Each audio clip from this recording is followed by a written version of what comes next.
What do we learn from the coronavirus? Well, there's a lot of things we can learn. And I want to discuss some of them because everything that happens in this world, everything that happens in our life, should be an impetus to go forward in Krishna consciousness, and it should be an impetus to think more deeply about what Srila Prabhupada has taught us.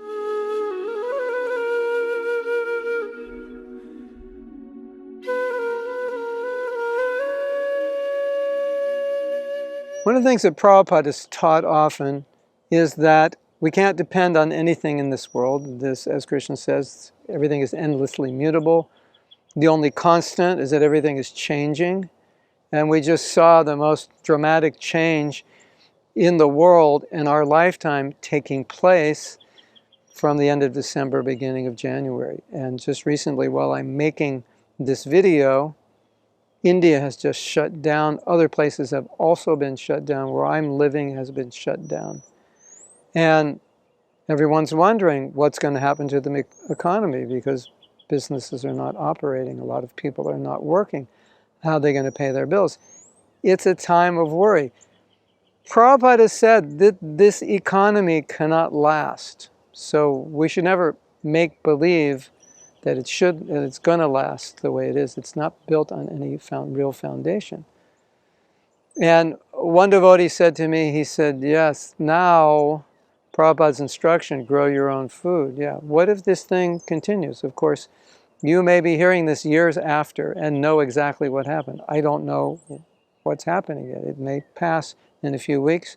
It may not. But what if there's another disaster? And there's no food. What do we do? And so Prabhupada had predicted that someday this is going to happen.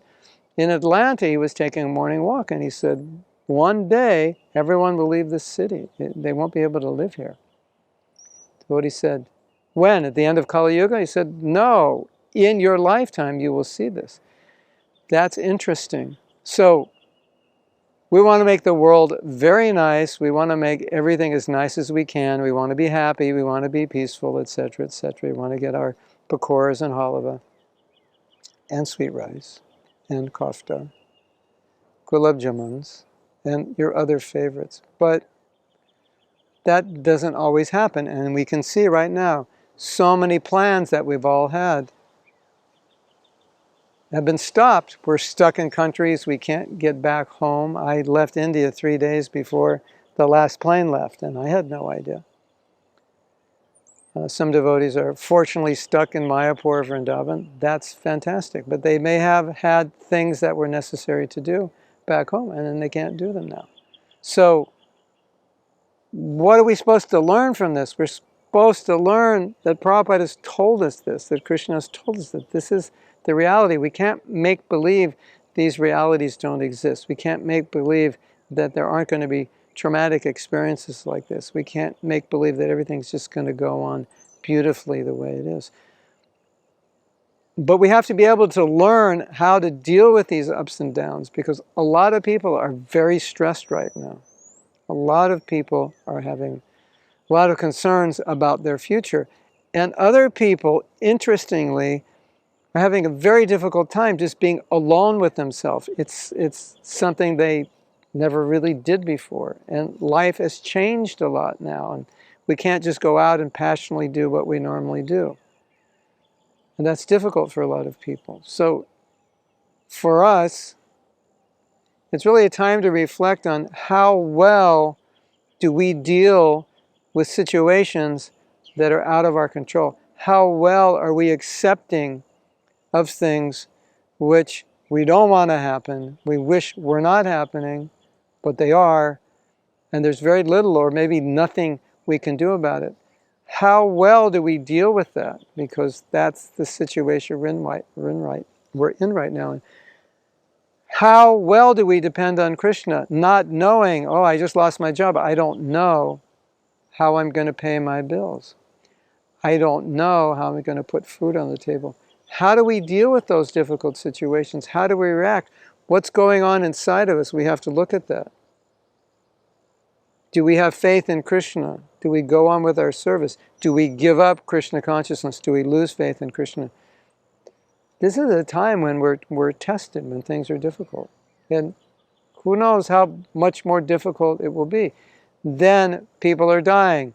We're losing people we know. How do we deal with that? How well prepared are we for this? I think the big message is probably we're not as well prepared as we need to be. And the way I look at it, what I think is that Prabhupada has given us everything we need to be prepared, so there's actually no excuse not to be prepared.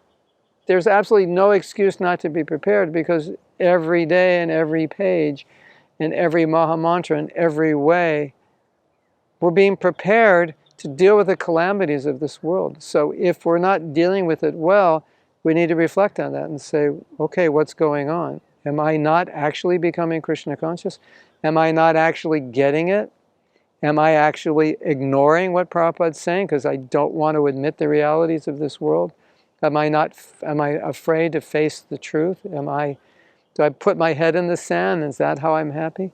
These are all things that this situation now in the world can help us reflect on. And it also, I think it brings us to the reality that Krishna consciousness, as Bhaktivinoda Thakur said, is the only thing, the holy name is the only thing real. The holy name, the spirit soul, it's the only thing real. And the holy name is the only thing of value.